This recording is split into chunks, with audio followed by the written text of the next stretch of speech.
Essa é uma das bases da minha tese de doutoramento. Então, de certa maneira, a gente pode observar essa preocupação com a história da cultura jurídico penal em alguns trabalhos recentes. Como eu disse a vocês, eu ia mostrar aqui. O primeiro deles é o trabalho da Camila Prando, que é professora lá da UNB, O Saber dos Jurídicos e o Controle Penal, no qual ela utiliza as revistas e, portanto, a produção doutrinária para poder entender como a ideologia de defesa social se implantou no Brasil. É muito interessante, portanto, a preocupação com a produção científica que acabava, digamos, influenciando as práticas penais daquele contexto. Um outro trabalho muito interessante, que é o do Ricardo Sontag, Código Criminológico, ele faz um estudo sobre o João Vieira de Araújo e como se deu a preocupação com a formação de um código. E ele estava falando do código após o advento da República, né, com a pretensão de codificação com preceitos positivistas, que, muito embora se tornaram bastante populares, mas ainda encontravam uma espécie de resistência em alguns juristas. Existia uma certa tensão entre juristas e médicos, por exemplo, que refletiam o positivismo, ou juristas e positivistas mais extremados. E ele fala, inclusive, de algumas trocas políticas, de conveniências ou, digamos, ressalvas que se fazia para que as ideias positivistas fossem melhor aceitas. Ou seja, o discurso do direito criminal sempre aliado, sempre concomitante a preocupações políticas, né? Bom, voltando para a questão do estudo dos conceitos, a gente tem, como falei, algumas técnicas para estudar os conceitos. Não somente as que foram utilizadas por Foucault na arqueologia do saber. E essas eu prefiro não detalhar tanto, pelo fato do Michel Foucault ser muito mais conhecido no nosso campo penal do que os outros historiadores que vou comentar aqui, especialmente o Reinhard Koselleck. E, portanto, talvez seria mais útil, nesse pouco tempo que a gente tem para conversar, focar nesses autores. A minha hipótese é que a gente poderia trazer um pouco da história cultural francesa, especialmente com Foucault, mas esse Foucault mais amplo, com a primeira fase arqueológica dele sendo utilizada no direito penal, as técnicas que ele falava de estudos enunciados, enfim.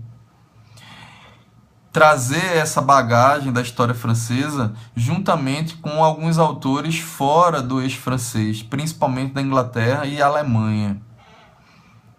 Então, a gente tem, no mesmo contexto, década de 70 mais ou menos, a gente tem o surgimento de duas escolas, especialmente preocupadas com os conceitos, com historicizar os conceitos.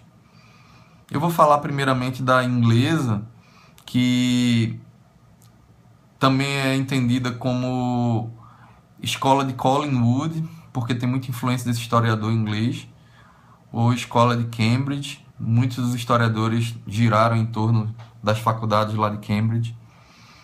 E vou fazer isso comentando rapidamente dois dos seus principais autores, o Pocock, John Pocock, e o Quentin Skinner. Infelizmente, a gente tem poucas obras dele aqui traduzidas no Brasil, muito embora na ciência política, na história, eles já sejam bastante conhecidos e extremamente importantes. Bom, é primeiro interessante falar que eles eram muito mais preocupados com a história do pensamento político, mas nada impede de utilizarmos a metodologia que eles tentaram estabelecer também no pensamento jurídico penal. A ideia era uma tentativa de contextualizar, a partir da linguagem específica que era utilizada no pensamento político, os autores da época. É muito comum a gente ter uma visão naiva e inocente dos conceitos. como se os conceitos não tivessem historicidade, como se os conceitos tivessem uma semântica fixa no tempo. Os significados dos conceitos variam, novos conceitos surgem, outros acabam se extinguindo pelo desuso, conceitos antigos adquirem novos significados e por aí sucessivamente. E, portanto, quando a gente lê uma obra histórica no discurso criminal, às vezes a gente tenta dar uma interpretação atual para o conceito que está ali exposto, trazendo ideias que o autor talvez não tivesse como ter trabalhado. Ideias fora do lugar, como dizia o Roberto Schwartz, né? Roberto Schwartz, ele... É muito comum a gente ver isso, por exemplo, com Beccaria, né? Dos Delitos e das Penas, uma interpretação absolutamente descontextualizada dos seus escritos. E com muitos filósofos políticos que são importantes também para o direito penal, como Hobbes. É preciso, inclusive Hobbes, Maquiavel, entre outros, são autores muito estudados pela escola de Collingwood. É preciso a gente tentar contextualizar a linguagem que foi utilizada lá pelo autor ao seu contexto histórico. Mas talvez a contribuição mais efetiva para a historiografia dos conceitos tenha sido alemã.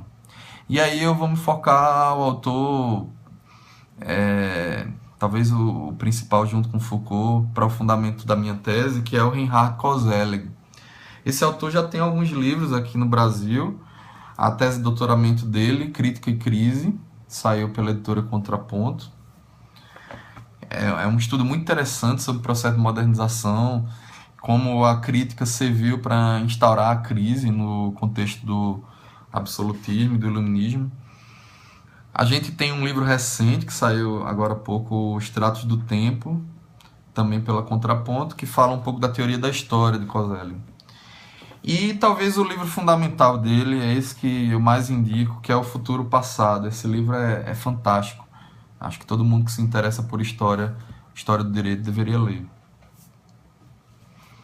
Tem algumas ideias prévias para a gente trabalhar e que, de certa maneira, são comuns a Foucault e Koselleck. Essa é uma das hipóteses da minha tese, inclusive. Primeiro, não se pode trabalhar a história das ideias tradicional. Lucien Febvre chamava isso de a história das ideias desencarnadas. Ou seja, ideias fixas no tempo. Como o Arthur Lovejoy, que é um grande autor de história das ideias em inglês, dizia, conceitos unidade, como se eu só tivesse uma ideia de culpabilidade ao longo de toda a história do direito penal. Isso é uma visão absolutamente anti-histórica, porque defende a não historicidade dos conceitos. Não existe.